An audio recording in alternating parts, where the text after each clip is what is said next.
Welcome to this session of literary criticism, where we would be looking into Biographia Literaria, certain aspects of Biographia Literaria which are very important.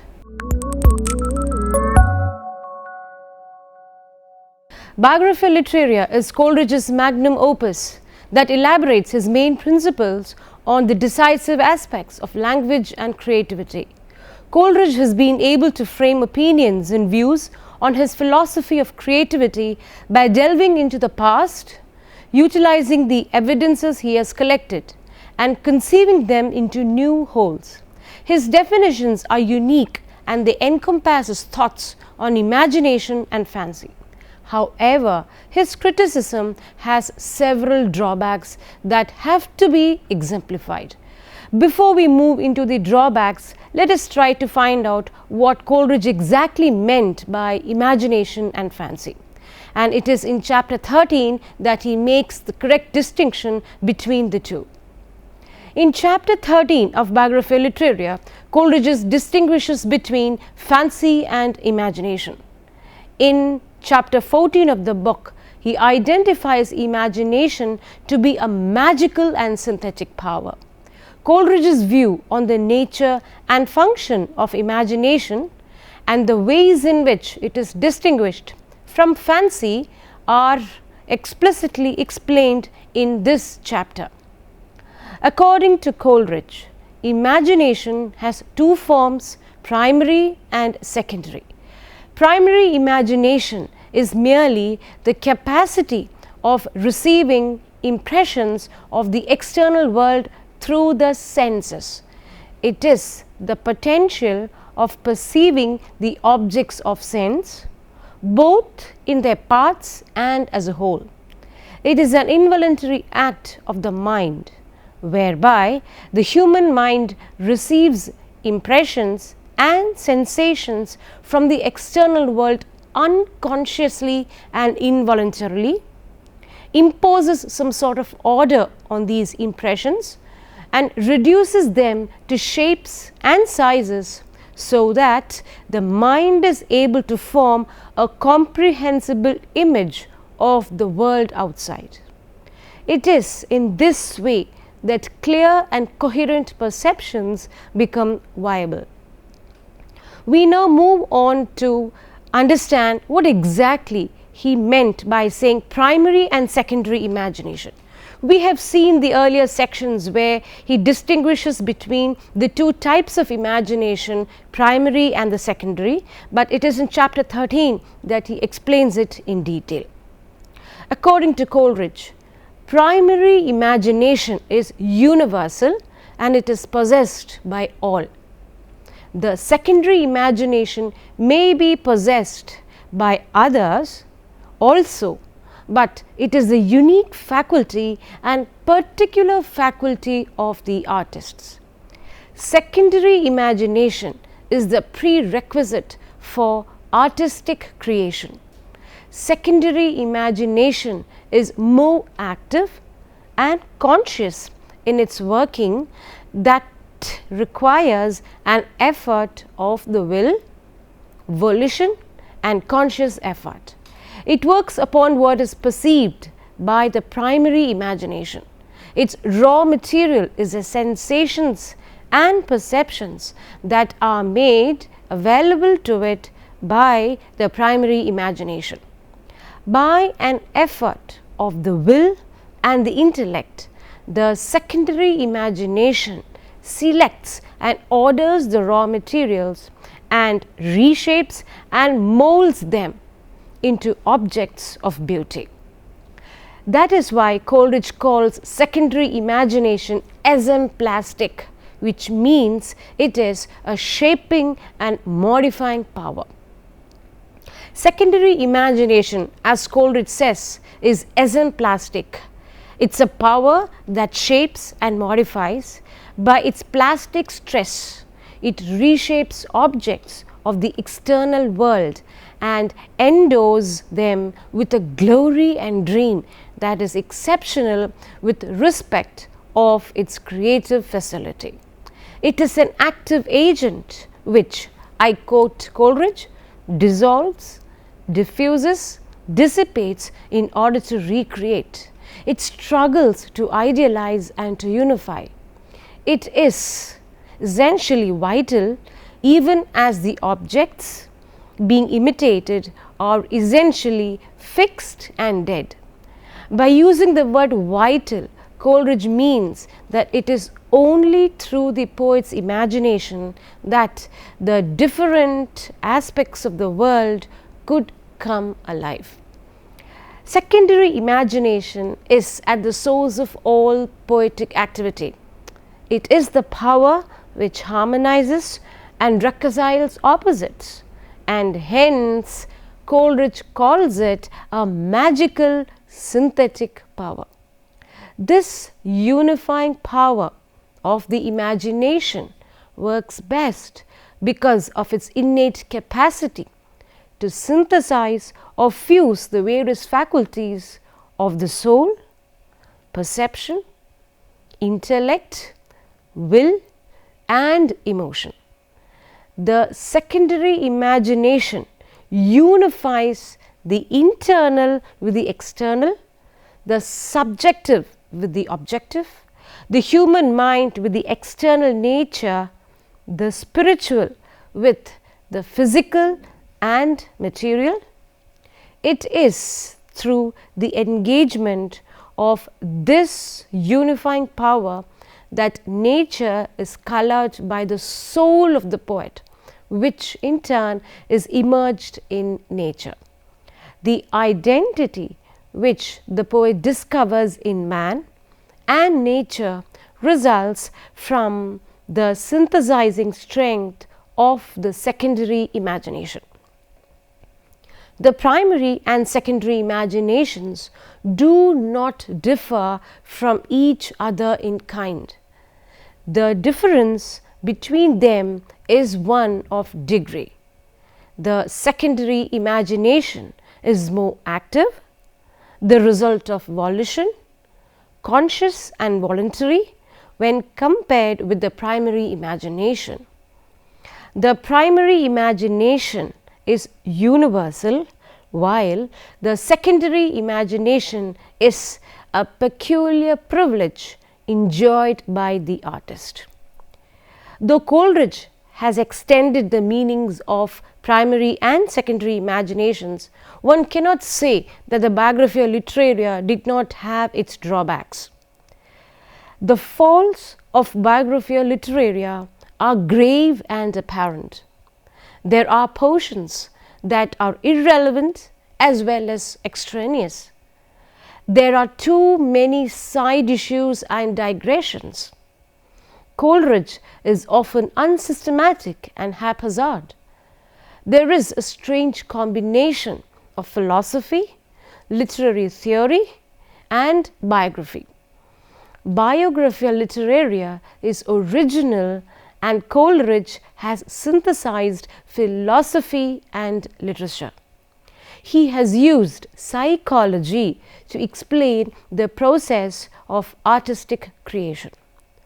George Watson believes that the treatise has always been seminal, and it has to be recognized as a monumental one.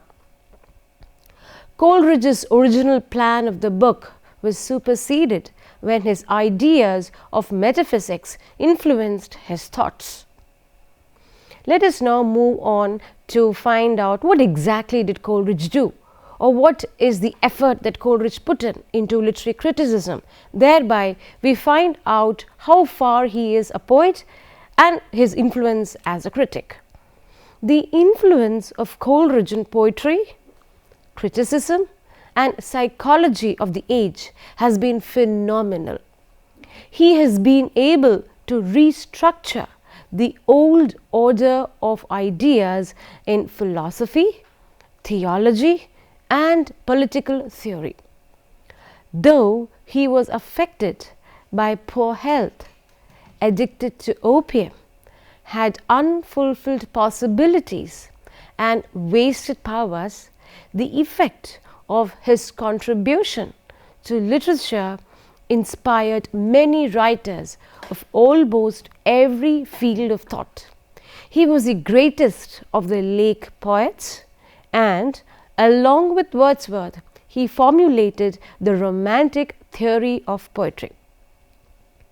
One of his fundamental tenets was to free poetry from the conventions of the 18th century to infuse genuine love of nature and spiritual insight.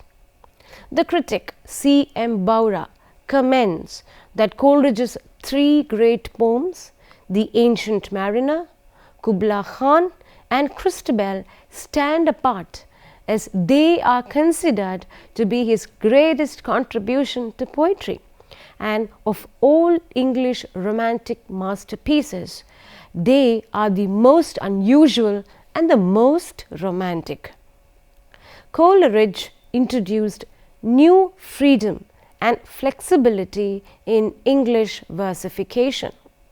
In the realm of the supernatural, Coleridge reigns supreme. He deals with the supernatural as a psychic phenomenon. Regarding Coleridge's contribution to theology, the critic Edmonds points out that Coleridge, I quote him, influenced greatly such rising men of the younger generation as Morris, Kingsley and Newman. He has been claimed as a teacher of great influence behind the Tractarian movement, unquote. As you know, Coleridge belonged to the Romantic age. Hence, we do find some amount of Impressionism in his criticism. Let us now move on to find out what exactly is the nature of his criticism. The neoclassic critics judged works on the basis of fixed rules. They were neither legislative nor judicial, or were carried away by their prejudices. Coleridge does not judge on the basis of any rules. He does not pass any judgment, but gives his responses and reactions to a work of art. His criticism is impressionistic, which means it is romantic, a new kind of criticism which denounces neoclassic criticism. He could unearth fresh ideas on Shakespeare and re-evaluate many old English masters. His criticism of Wordsworth and his theories enable the reader to judge him and his unique perspectives. Let us now look into the philosophy and psychology in the literary criticism of Coleridge. As Coleridge had mentioned earlier, he was interested in psychology, and definitely there are the influences of psychological impressions in his criticism. Coleridge was interested in the study of the process of poetic creation and the principles of creative activity.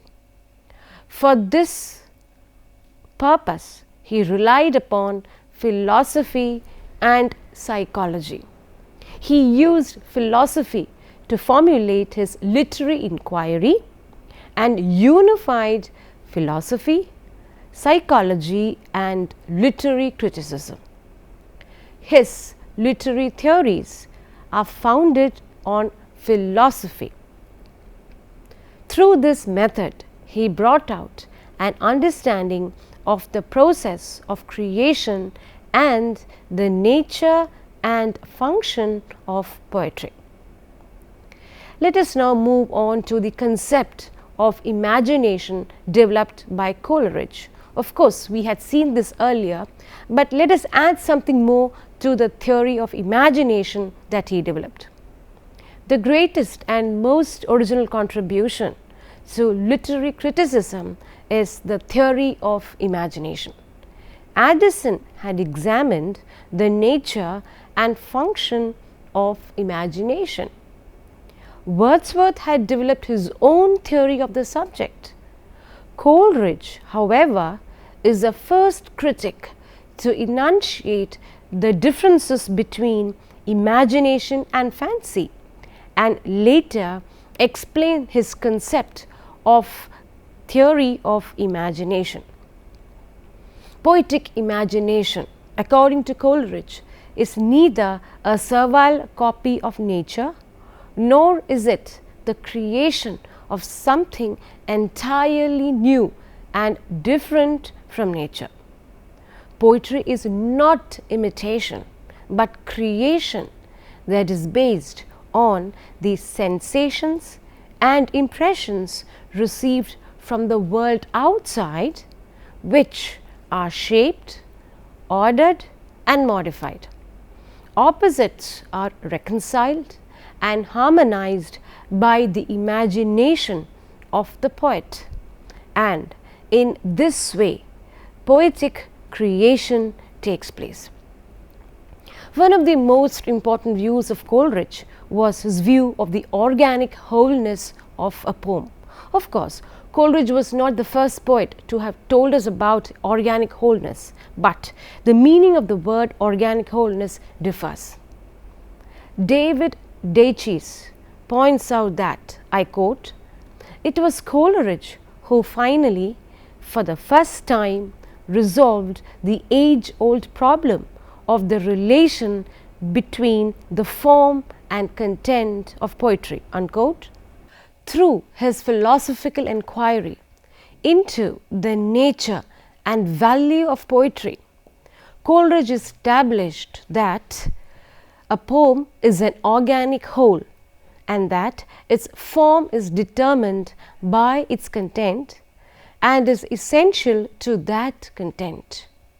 Meter and rhyme, he explained, are not, I quote him once again, pleasures superadded, unquote, or something superfluous which can be avoided. Meter and rhyme are not mere decoration, but essential to that pleasure which is true poetic pleasure. This demonstration of the organic wholeness of a poem is one of Coleridge's major contributions to literary theory. We will now look at Coleridge's concept of willing suspension of disbelief.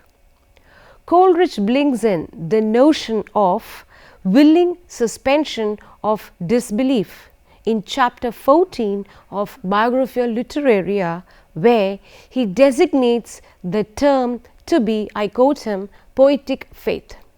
His view is that during a perusal of a poem or the witnessing of a play, there is neither belief nor disbelief, but a mere suspension of disbelief, which is universally accepted to be true, and the controversy on the subject would be resolved. He also uses the phrase to mean that the reader would understand and accept a poem on its own terms without considering the author's vision of the world to be able to appreciate the work.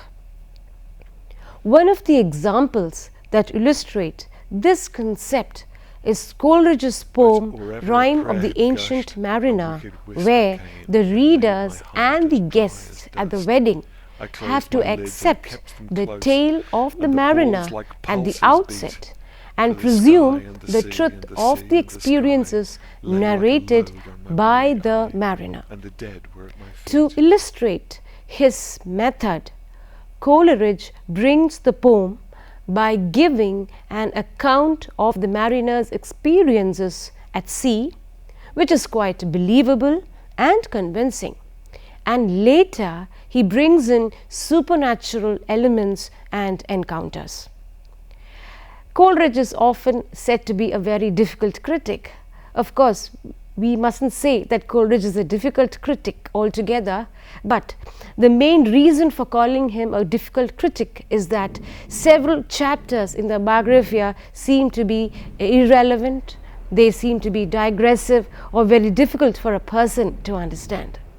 Yet, we should say Coleridge is a critic who is slightly difficult in the sense his philosophy is a bit difficult.